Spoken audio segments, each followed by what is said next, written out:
Plenty Valley FM presents Sig's Flicks.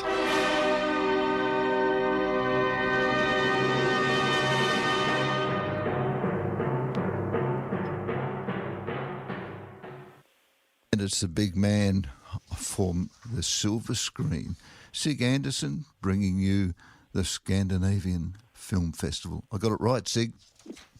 You did, indeed. And I never tire of that opening theme. And it's a very old film from 2001, A Space Odyssey from Stanley Kubrick, but that great theme, Also sprach Zarathustra from Richard Wagner. A very, very definitive and dramatic theme, which proves once again use of music in films can be very strong. But continuing on with the, as you say, the Scandinavian Film Festival, yes, it's once again. And people say, well, why are you interested in the Scandinavian Film Festival? Well, I'm interested in all nationalistic and big film festivals like the Melbourne International Film Festival coming up shortly. Stay tuned in the next few weeks for information on that. But with a name like Sigurd Anderson, I can be very, very interested in Scandinavian films. Beg your pardon, you're born in America.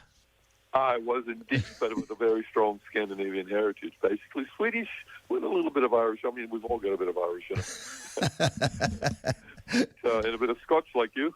Oh, exactly, yeah, as long as it comes in a 1 litre bottle. Exactly. But, yeah, you can see the Scandinavian Film Festival from this week, from 13 July right through to 2nd of August. These nationalistic film festivals are screening almost for a month now, so you got lots of chances to see these films. And I'll be continuing on with more reviews and information next week with you, Bill, on Valley Lifestyles on your local station, 88.6 Plenty Valley FM. But if you want to find out more about the Scandinavian Film Festival, you can check it out on the website. I don't know why they have these web addresses, but you got to spend a half hour writing all out. But you got to, unfortunately, if you want to find out more information, you do have to write it all out.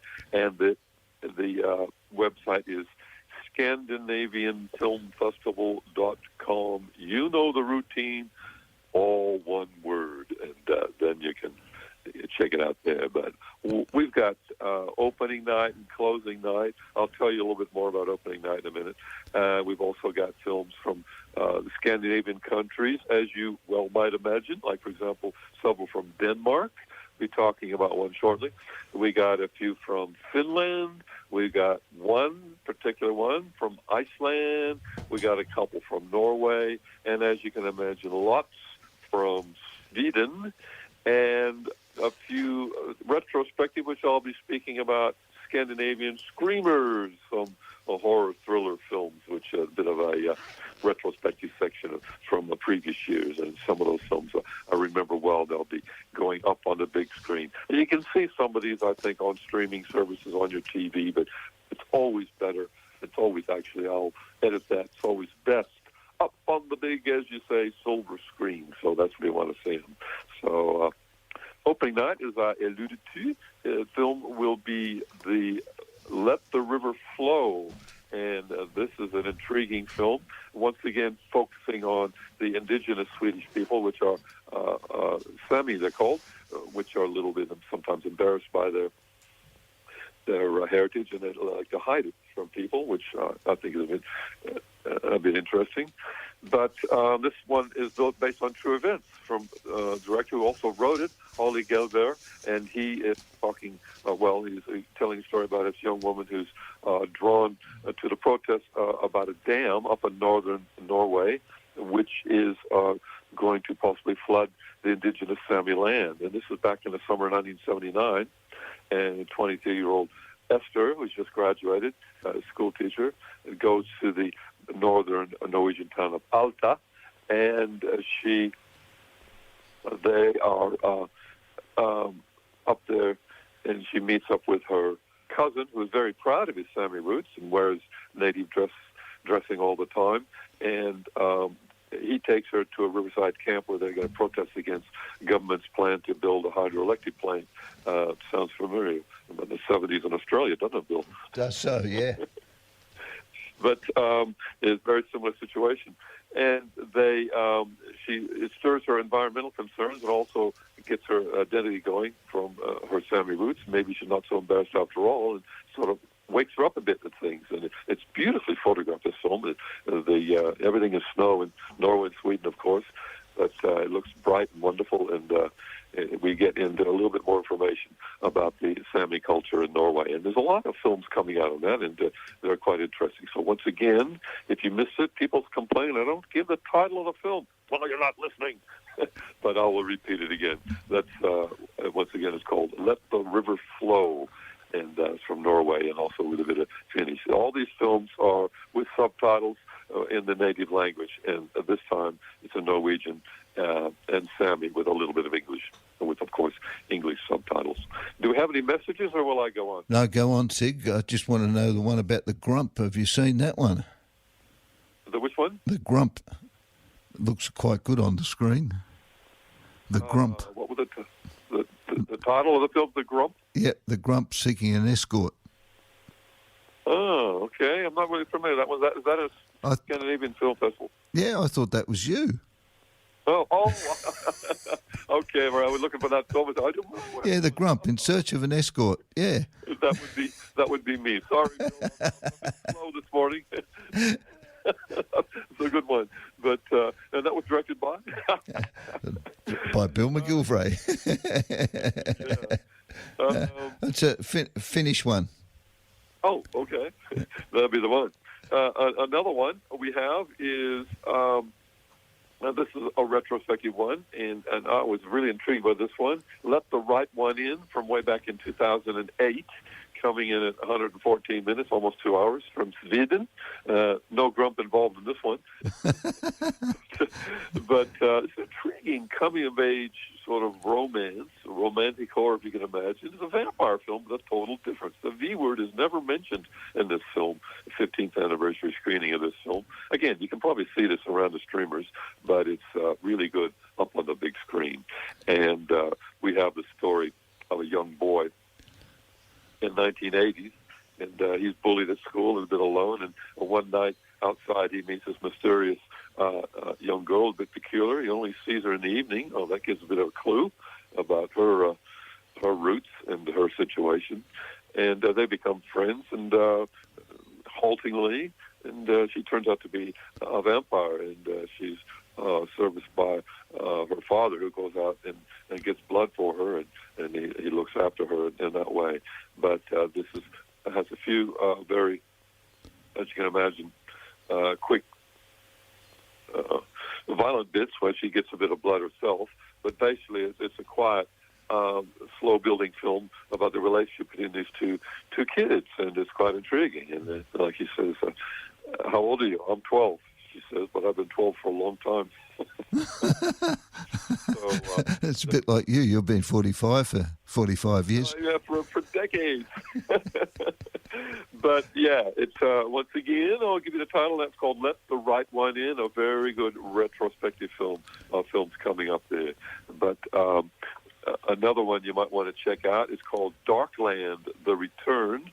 And this is the sequel to that incredible film Darkland from a few years ago, also featured at the Scandinavian Film Festival. And this time we have several years. We have Surgeon Zaid, and who's been sent to prison for several years, as I said, for a bit of a revenge spree for the underworld for killing his brother.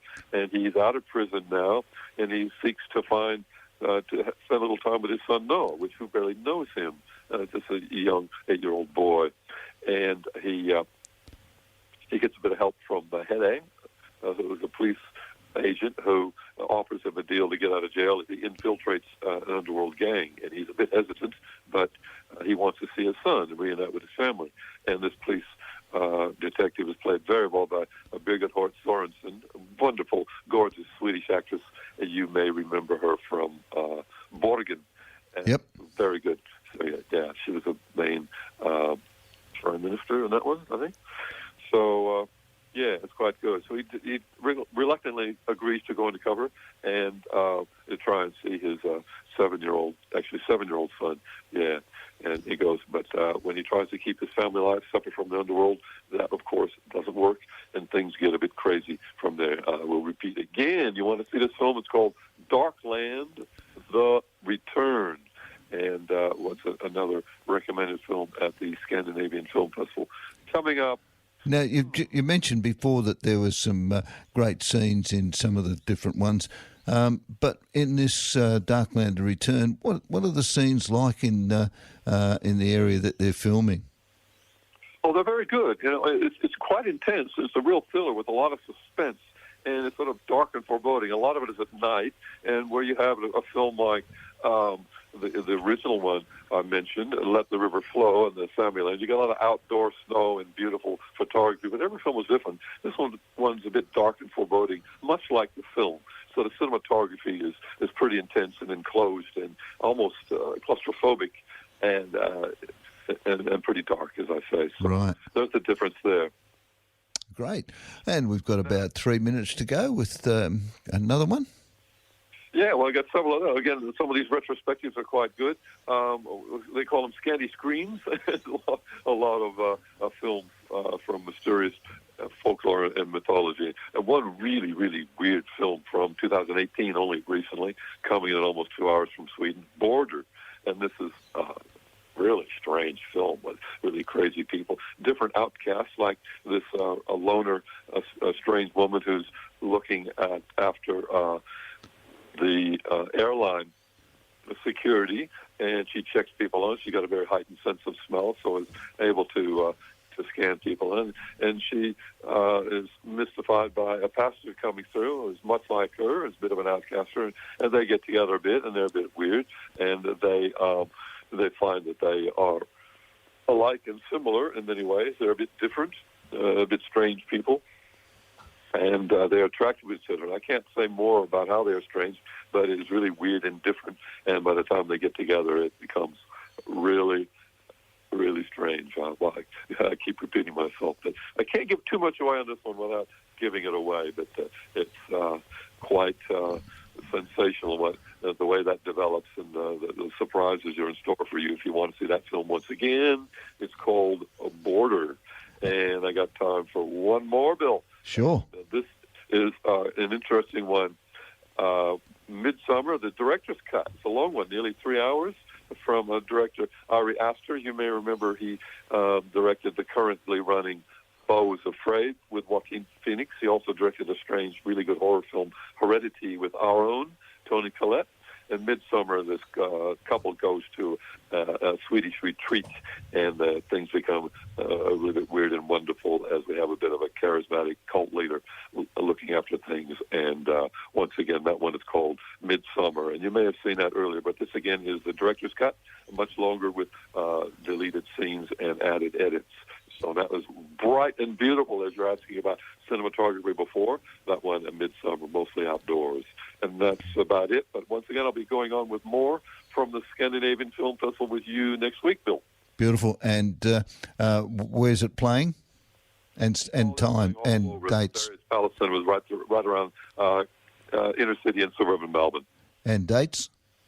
Once again, the dates are coming from this Thursday, the 13th of July, right through, again, you got many weeks to see them, right through to August, Bill. Beautiful. All right, thank you very much, Sig. And we'll be off to the news right now, and we'll catch up with you same time next week, Sig. You will, Bill. Thanks. Bye for now.